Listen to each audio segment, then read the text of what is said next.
में 2017 के अंदर वो किसी को नाच गाने करके फिर इम्प्रेस करने के लिए गए थे, स्टेट विजिट पर थे, भारत के प्रधानमंत्री के तौर पे थे, तो इसका जिम्मेवार कौन रहेगा?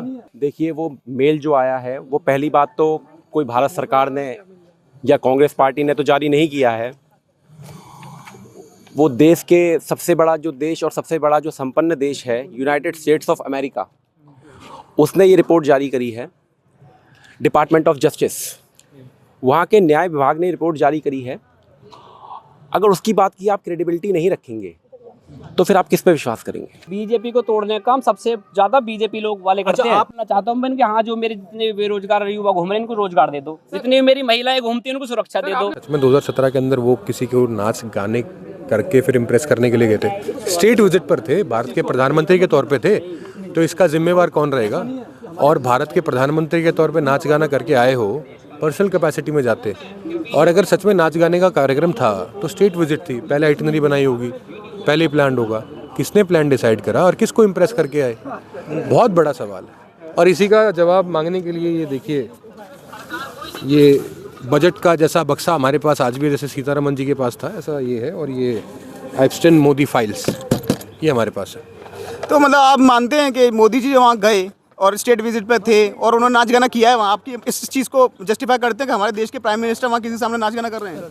मैं नहीं कह रहा हूँ, डिपार्टमेंट ऑफ जस्टिस की वेबसाइट पे मेंशन्ड है। तो सर अभी एक्सटर्नल अफेयर्स के भी तो आया ना कि उन्होंने बोल दिया है कि नहीं, ये तो सिर्फ बेबुनियाद इल्ज़ाम है। और ईमेल है, एक ईमेल पे हम कैसे जस्टिफाई कर सकते हैं अपने प्रधानमंत्री के बारे में? सर अच्छा, मेरा एक सवाल है आपसे कि ये जो फाइल आई है, ठीक है, बड़े बड़े नाम आ रहे हैं, क्या आपको लगता है कि उसमें भारत के भी कई नेता शामिल हैं? आपको क्या लगता है? मतलब मोदी जी तो प्रधानमंत्री। फाइल कल पब्लिक हुई है, 30 जनवरी को पब्लिक हुई है। जी जी। 19,000 पेज है।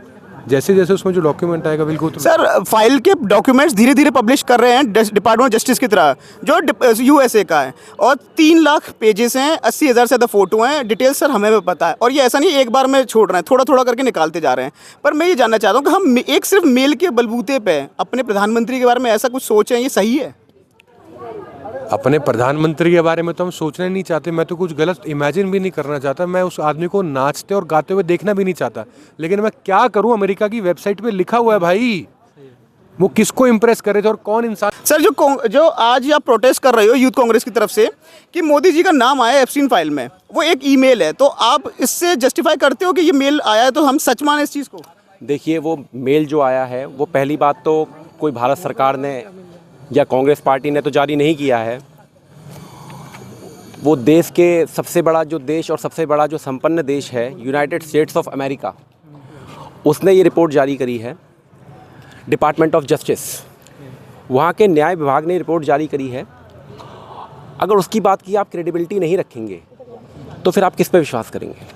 अच्छा, जो ये फाइल है इसमें कई सारों का नाम आ रहा है, अमेरिका के भी काफ़ी नेताओं का नाम आ रहा है, काफ़ी एक्टरों का नाम आ रहा है, भारत में भी कई जने होंगे। आपको क्या लगता है भविष्य में कई लोगों की पोल पट्टी खुलेगी इससे? देखिए, भविष्य की तो चिंता नहीं करता हूँ, वर्तमान में जीता हूँ, वर्तमान की समस्याओं से लड़ना है। बाकी सर्वोच्च पद पर बैठे हुए हमारे देश के माननीय प्रधानमंत्री श्री नरेंद्र मोदी जी, उनको कहीं ना कहीं इस बात की जिम्मेदारी लेनी पड़ेगी कि अगर उनका नाम आया है तो कुछ ना कुछ तो रहा होगा, कुछ ना कुछ तो कारण रहे होंगे जो जाफरी ने, क्रिस्टिन ने मेल में उनके प्राइम मिनिस्टर ऑफ इंडिया का नाम जिक्र किया है। ठीक है, अगर इसके बारे में ज़्यादा गहराई में जाएं तो कुछ कारण रहे होंगे जिस कारणवश डोनाल्ड ट्रंप को खुश करने के लिए माननीय प्रधानमंत्री जी इजराइल में जाके नाचे थे, और अंत में एक बात और कही गई थी कि काम हो गया। अब वो क्या काम हो गया, ये सवाल है भारत सरकार से, माननीय प्रधानमंत्री जी से। मैं उन्हें हर बार माननीय कहता हूं क्योंकि वो हमारे भी प्रधानमंत्री हैं, और एक पूछने मतलब एक जिम्मेदार विपक्ष के नाते, देश के नागरिक के नाते हमारी जिम्मेदारी बनती है कि हम उनसे सवाल करें। जी, ये बजट को लेके आप क्या कहना चाहते हैं? देखिए, बजट को लेके कुछ वही मैं रिपीट शब्दों में कहूँगा कि देश के नौजवानों को, देश के किसानों को, देश के फौजी भाइयों को,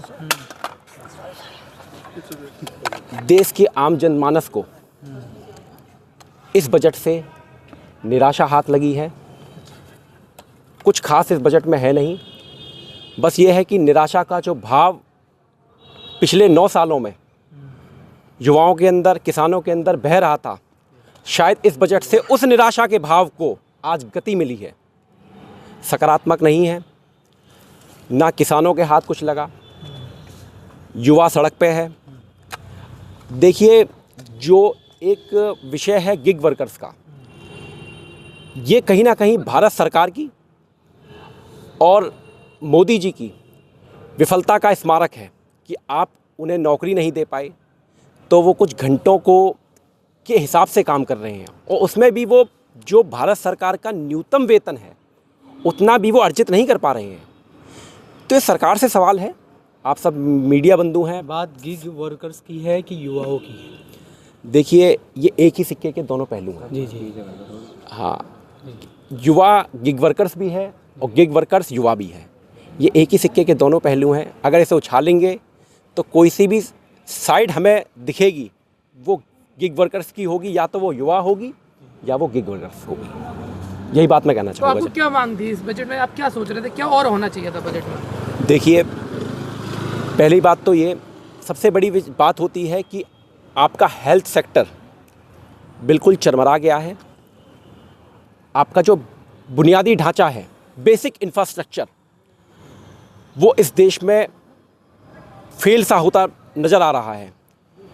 और जो आपके अग्निवीर के नाम पे आपने जो भर्तियां करते हैं, मतलब आप जो ठेकेदारी वाली प्रथा चला रहे हैं। कि कैंसर की दवाई सस्ती हो जाएगी इसमें तो। अरे मेरा सवाल यह है, पॉल्यूशन से कैंसर हो क्यों रहा है? एग्जैक्टली। पॉल्यूशन से कैंसर क्यों हो रहा है? और 3 नए एम्स के लिए भी बोला गया है, आयुर्वेदिक। जो एम्स दिल्ली में है वो सही काम कर रहा है? आप बताइए, उसमें कितने ओपीडी में कितने चेक होते हैं? आप बताइए। सर, इतने एम्स से सर काम चल जाएगा दिल्ली में? इसके लिए तो और एम्स। मैंने आपसे शुरू में ही कह दिया कि हेल्थ व्यवस्था जो है वो चरमरा गई है। उसके अंदर ये सारे शब्द आ गए, आपके सारे सवालों के जवाब है उसमें। हमारी जो स्वास्थ्य व्यवस्था है वो बिल्कुल चरमरा गई है। रेल कॉरिडोर भी बनेंगे 6-7। सर, जो बने हुए हैं वही तरीके से चला लें। हम तो कह रहे हैं जो अंग्रेजों की रेल थी, अंग्रेजों की विरासत थी, उसी तरीके से चला लें। भारत एक ट्रेन आ गई है, अब तो नया ब्रांड स्लीपर वंदे भारत आ गई है।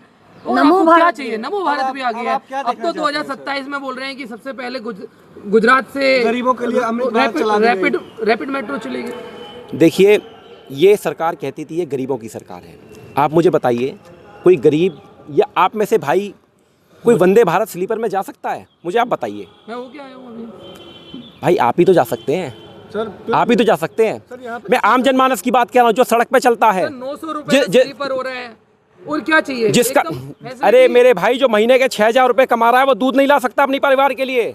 अब वो वंदे भारत स्लीपर में कैसे चल? अगर वंदे भारत स्लीपर में हर आदमी चल रहा था तो देश के जनरल बोगी के जो डिब्बे होते वो खाली जा रहे होते।